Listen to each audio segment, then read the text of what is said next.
दोस्तों, मैं फ़ज़क्किर हुसैन अपने चैनल में आपका इस्तकबाल करता हूं। आज मैं आपके सामने पेश करूंगा नीट 2012 का केमिस्ट्री पोर्शन का सॉल्यूशन। ये पहले CBSE IPMT के नाम से जाना जाता था और 2012 में ये 2 चरणों में होता था, स्क्रीनिंग और मेंस।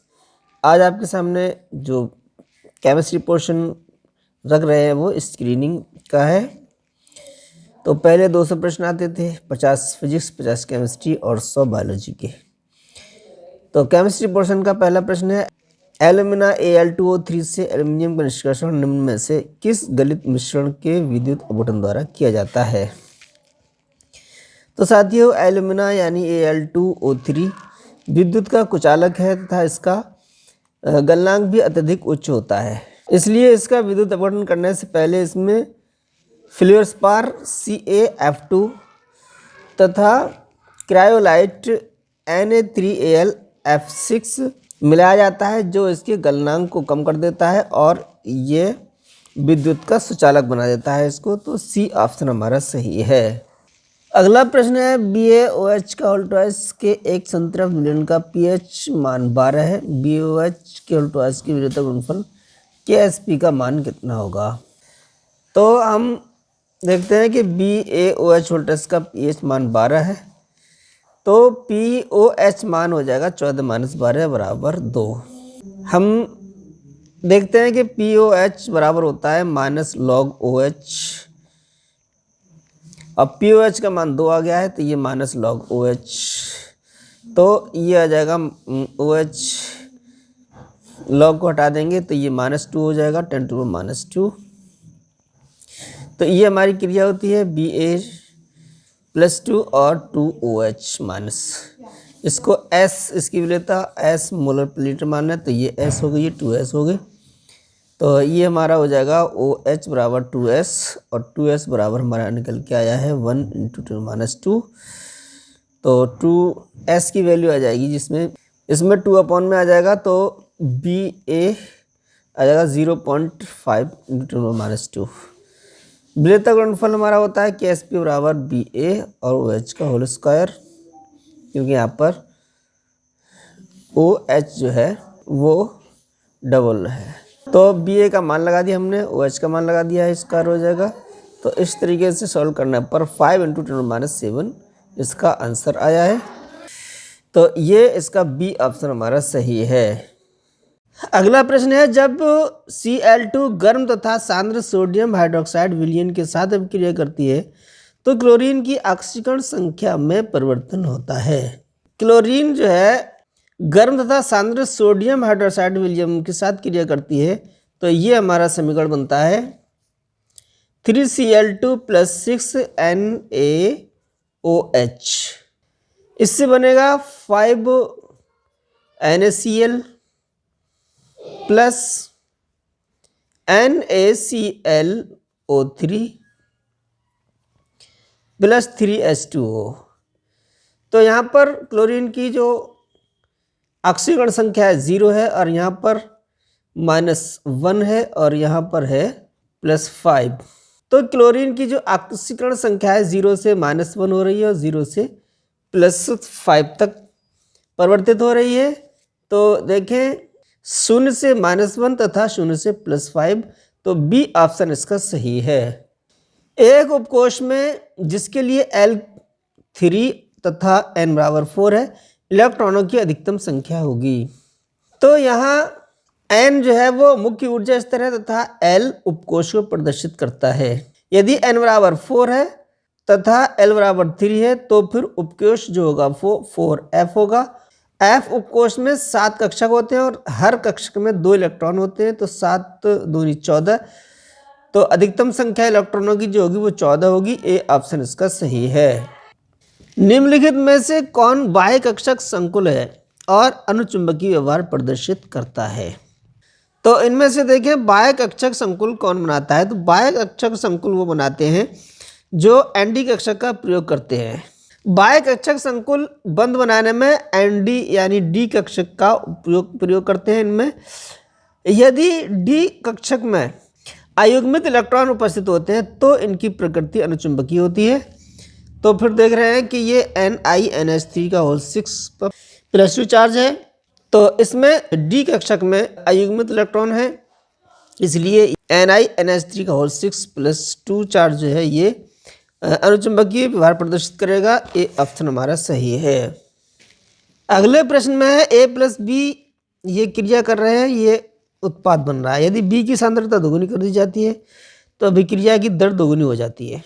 जब दोनों ही अभिकारकों A और B की सांद्रता दोगुनी कर दी जाए तो दर 8 गुनी हो जाती है। तो अभिक्रिया के लिए दर नियम इस प्रकार लिखा जा सकता है।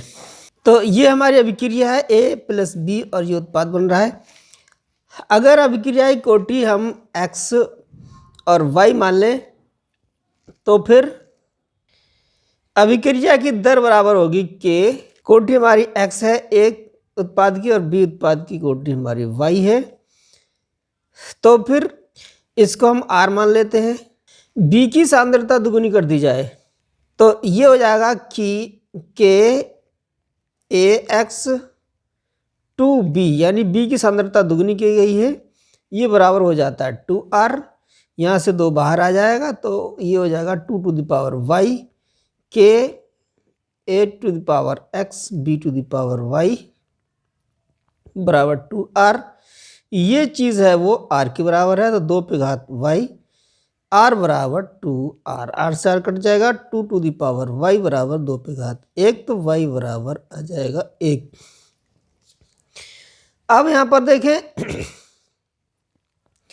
A और B दोनों की सांद्रता दोगुनी की जा रही है, तो 2A to the power X 2B बराबर क्या आ जाएगा 8R, यानी क्रिया की दर 8 गुना हो जाती है। यहाँ से 2 और यहाँ से 2 बाहर आ जाएंगे तो ये आ जाएगा 2 to the power X 2 to the power Y K into A की सांद्रता टू द पावर X और B की सांद्रता टू द पावर Y बराबर 8R।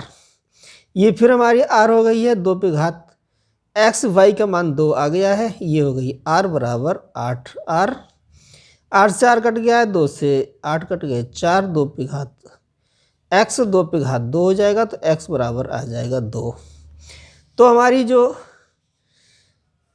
अभिक्रिया की दर जो दिखाई जाएगी वो दिखाई जाएगी K इंटू A की सांद्रता पे X की घात 2 और B पे Y का मान है 1, तो ये बराबर आ गया R, यानी अभिक्रिया की दर। देखिए इसमें दर बराबर K A B पे स्क्वायर है, ये सही नहीं है, ये भी नहीं है, ये भी नहीं है। ये है D में KA टू पावर 2 और B, तो D ऑप्शन इसका सही है। निम्न अभिक्रिया में से किसमें मानक एंट्रोपी परिवर्तन यानी डेल्टा S नॉट धनात्मक है तथा ताप के बढ़ने से गिब्स ऊर्जा परिवर्तन डेल्टा G नॉट तेज से घटता है। तो इन अभिक्रिया में से केवल ये हमारी अभिक्रिया C यानी carbon graphite plus half O2 यानी ये गैस है, तो CO बन रहा है। इसमें हमारी एंट्रोपी बढ़ रही है क्योंकि इसमें अव्यवस्था बढ़ रही है, अतः मानक एंट्रोपी परिवर्तन डेल्टा S नॉट धनात्मक होगा। अब हमारी जो अभिक्रिया है del G is equal to del H minus T delta S, ये हमारा धनात्मक है। T बढ़ रहा है तो ये पूरा हमारा ऋणात्मक होगा। ये जो अभिक्रिया है वो दहन अभिक्रिया है, था दहन अभिक्रिया सामान्यतः ऊष्माक्षेपी होती है, तो इसमें हमारी डेल H भी क्या है माइनस है, तो डेल H भी माइनस है और ये भी माइनस है, तो ये तेजी से डेल G का मान जो आएगा वो माइनस में बढ़ता चला जाएगा। तो इसमें जो अभिक्रियाएं हैं उनमें जो गिब्स ऊर्जा है वो परिवर्तन तेज से घटता है, तो वो पहली ऑप्शन में जो अभिक्रिया दी गई उसमें घट रहा है, तो ए ऑप्शन हमारा सही है। निम्न में से कौन सा लोहे का खनिज है? तो इसमें देख रहे हैं हमारे डी ऑप्शन में है मैग्नेटाइट। इसका जो रासायनिक संगठन है वो Fe3O4 है, तो ये हमारा लोहे का खनिज है, तो डी ऑप्शन हमारा सही है। अगले प्रश्न में देख रहे हैं फ्रेंडलिच अधिशोषण समतापी में 1/n का मान होगा। तो फ्रेंडलिच अधिशोषण समतापी में जो संबंध है वो हमारा है x/m is equal to Kp to the power 1/n। इसमें n की वैल्यू हमेशा 1 से बड़ी होती है, तो फिर 1/n का मान हमेशा ही 0 और 1 के बीच में ही होगा। तो देखते हैं, सभी स्थितियों में 0 तथा A के बीच में होगा, तो A ऑप्शन इसका सही है। निम्न पदार्थों के सममोलर विलयन अलग अलग बनाए गए हैं, इनमें से कौन सा उच्चतम pH मान वाला होगा? तो ये जो हमारा है BaCl2, ये एक प्रबल अम्ल है तथा HCl तथा प्रबल क्षारक BaOH का उल्टवाइज का लवण है तथा इसका जलीय विलयन उदासीन होता है, अर्थात pH इसका जो मान है वो 7 होता है। AlCl3, LiCl और BeCl2 इन सभी लवणों का विलयन धनायनिक जल उत्परण के कारण अम्लीय होता है तथा इनका pH मान कम होगा 7 से। तो फिर BaCl2 के जलीय विलयन का pH मान अधिकतम होगा, तो A ऑप्शन हमारा सही है। एक जैसी परिस्थितियों में A तथा B प्रत्येक गैस के 50 मिली को एक बारीक छिद्र से विस्तृत होने में क्रमशः 150-200 सेकंड लगते हैं। यदि गैस B का आणविक द्रव्यमान 36 है तो गैस A का आणविक द्रव्यमान कितना होगा? तो इसके लिए देखते हैं, हमारा प्रत्येक गैस के 50 मिलीलीटर को, ये आयतन दिया है वो दोनों का समान है, VAVB, ये बराबर है 50 मिली।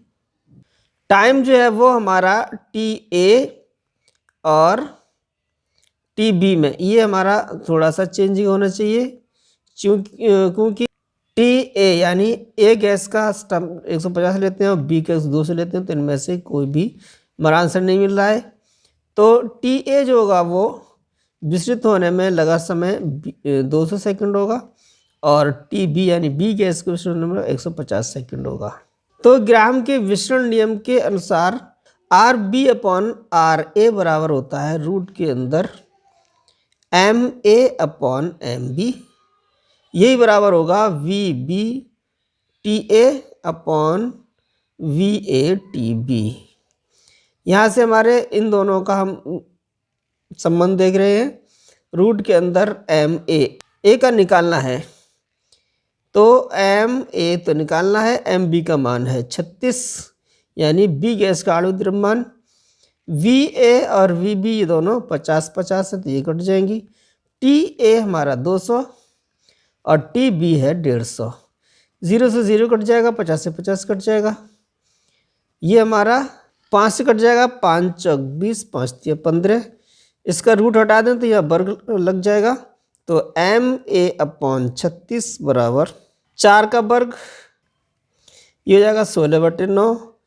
तो MA यानी A गैस का आणविक द्रव्यमान ये बराबर आ जाएगा 9 चौक 36 और 4 16 चौक 64।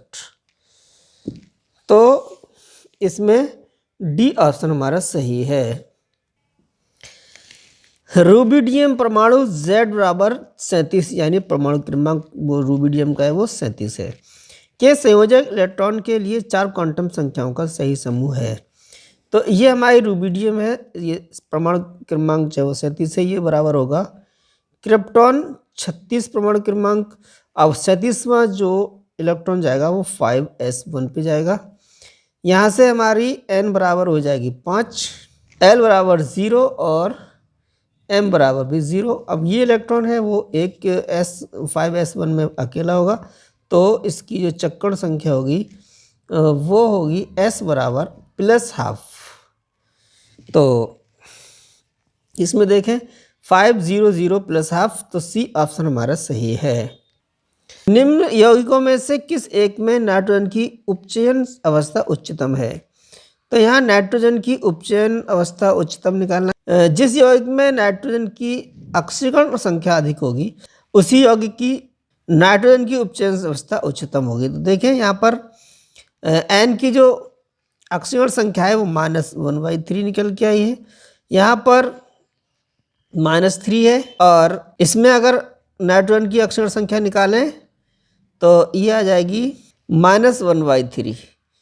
तो यहाँ -1/3 नहीं होगा, यह होगा 4 एकम 4 2 -2 आ जाएगी। यहाँ इसमें नाइट्रोजन की ऑक्सीकरण संख्या आएगी +2 होंगे ये, और -2 इसमें होंगे, तो +2 -2 0 हो कट जाएंगे, ये आ जाएगा +1, इधर पिछले में -1 आ जाएगी। इसमें नाइट्रोजन की सबसे अधिक ऑक्सीकरण संख्या है वो है N3H में, तो सी ऑप्शन हमारा सही है। 14वां प्रश्न है, निम्न अभिक्रिया में उत्पादों की पहचान कीजिए। तो ये हमारा बेंजल्डिहाइड है और इसकी क्रिया 50% KOH के साथ कराई जा रही है। तो इससे जो क्रिया करके जो उत्पाद होंगे वो पहला उत्पाद होगा 3 हाइड्रोक्सी मेथिल क्लोरोबेंजीन और दूसरा होगा पोटेशियम 3 क्लोरोबेंजोएट। ए भी सही नहीं है, बी भी सही नहीं है, यहाँ पर दिखा दें, ये भी नहीं है और ये भी नहीं है। सी में देखते हैं, सी ऑप्शन में ये हमारा 3 हाइड्रोक्सी मेथिल क्लोरोबेंजीन और ये जो बन रहा है वो है पोटेशियम 3 क्लोरोबेंजोएट। इसको कैनिजारो अभिक्रिया कहते हैं। तो सी ऑप्शन हमारा सही है। हाइड्रोक्लोरिक अम्ल की उपस्थिति में एथेनॉल के आधिक्य से एसीटोन को उपचारित किया जाता है, प्राप्त उत्पाद। तो ये हमारी क्रिया कराई जा रही है। हाइड्रोक्लोरिक अम्ल की उपस्थिति में HCl हमारा उपस्थित है, ये हमारा है एथेनॉल। इससे जब क्रिया कराई जाती है तो हमारा बनता है CH3 का होल ट्वाइस C, इससे हमारा OH और ये हमारा C2H5O इसमें जुड़ जाता है। अब एथेनॉल के अधिक से फिर हमारी क्रिया होती है तो फिर ये बनता है हमारा CH3 का होल ट्वाइस CO C2H5 और ये होगा OC2H5। ये हमारा कीटैल बन जाता है। तो देखते हैं कौन सा उत्पाद बनता है, इसमें पहचानते हैं। ये हमारा हेमिकीटैल है, ये नहीं बनेगा, ये बनेगा CH3 का होल ट्वाइस C, कीटैल बनेगा। तो डी ऑप्शन हमारा सही है। एक धातु फलक केंद्रित घन जालक में क्रिस्टलित होती है।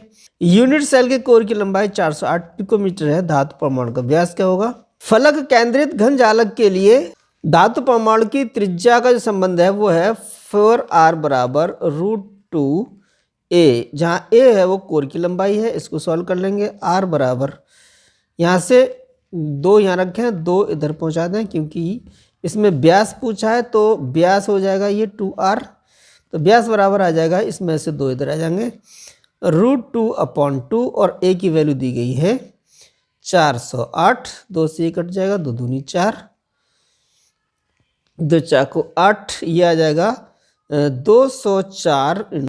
√2 की वैल्यू लगा दें 1.41 लगभग, तो ये आ जाएगा हमारा लगभग 288।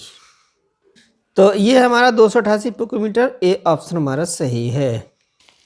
अगले प्रश्न में देखें, एंजाइम उत्प्रेरण के संदर्भ में निम्नलिखित कथनों में से कौन सा सही नहीं है? अधिकतर एंजाइम प्रकृति में प्रोटीन होते हैं, ये कथन सही है। एंजाइम विशिष्ट क्रियाविधि वाले होते हैं, ये कथन भी सही है।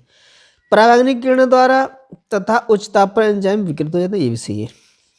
एंजाइम अनुकूलतम ताप पर न्यूनतम क्रियाशील होते हैं, ये कथन गलत है, क्योंकि अनुकूलतम तापमान पर एंजाइम की क्रियाशीलता अधिकतम होती है। इसलिए जो डी ऑप्शन में कथन है वो सही नहीं है। तो डी ऑप्शन हमारा सही है। किसी शून्य कोटि की अभिक्रिया में प्रत्येक 10 डिग्री सेंटीग्रेड ताप पर वृद्धि करने से अभिक्रिया वेग दुगना हो जाता है। यदि ताप 10 डिग्री सेंटीग्रेड से बढ़ाकर 100 डिग्री सेंटीग्रेड कर दिया जाता है तो अभिक्रिया वेग हो जाएगा। तो देखते हैं कि 10 डिग्री सेंटीग्रेड ताप बढ़ाने पर अभिक्रिया का वेग दुगना होता है। तो 2 पे घात n हो गई यहाँ पर, तो ये हो गया हमारा दुगना, तो n बराबर 1। तो 10 डिग्री सेंटीग्रेड के लिए n बराबर 1 है। अब हमारा 10 से लेके 100 तक बढ़ाया जाता है, यानी ताप वृद्धि जो होती है डेल्टा टी वो होती है 90 डिग्री सेंटीग्रेड। तो 9 के लिए n की वैल्यू आ जाएगी 90/10, ये बराबर 9। तो फिर जो अभिक्रिया वेग का जो मान होगा, यानी अभिक्रिया वेग 2 पे घात n गुना होता है, तो 2 पे घात हो जाएगी 9, और ये जो होता है 2 पे घात 9 का मान होता है 512। तो यहाँ देखते हैं ऑप्शन सी में दिया है 5.260 किलो कैलोरी प्रति मोल दिया गया है। तो ये किलो नहीं होगा, कैलोरी प्रति मोल होगा, और अगर इसको हम किलो में लेते हैं तो फिर ये 0.005 0.826 ये किलो कैलोरी पर मोल केल्विन आ जाएगा। तो अगर इसको कैलोरी प्रति मोल माने तो सी ऑप्शन हमारा सही है। 512 बी ऑप्शन में 512 गुना, तो बी ही ऑप्शन हमारा सही है। विटामिन B1 की कमी से जो बीमारी होती है वो है बेरी रोग, तो बी ऑप्शन इसका भी सही है।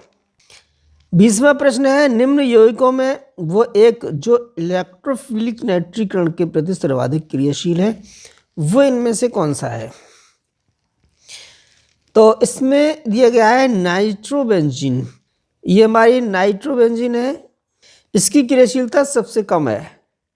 इससे अधिक क्रियाशीलता हमारी होगी बेंजोइक अम्ल की, ये हमारा बेंजोइक अम्ल है, और इससे अधिक है बेंजीन की, और सबसे अधिक होगी वो हमारी टाइलोइन की है, क्योंकि टाइलोइन जो है वो इलेक्ट्रोस्नेही है नाइट्रोजन के लिए, इसकी सर्वाधिक क्रियाशील होगा ये। तो ये हमारा सी ऑप्शन में है टाइलोइन, तो सी ऑप्शन ही हमारा सही है।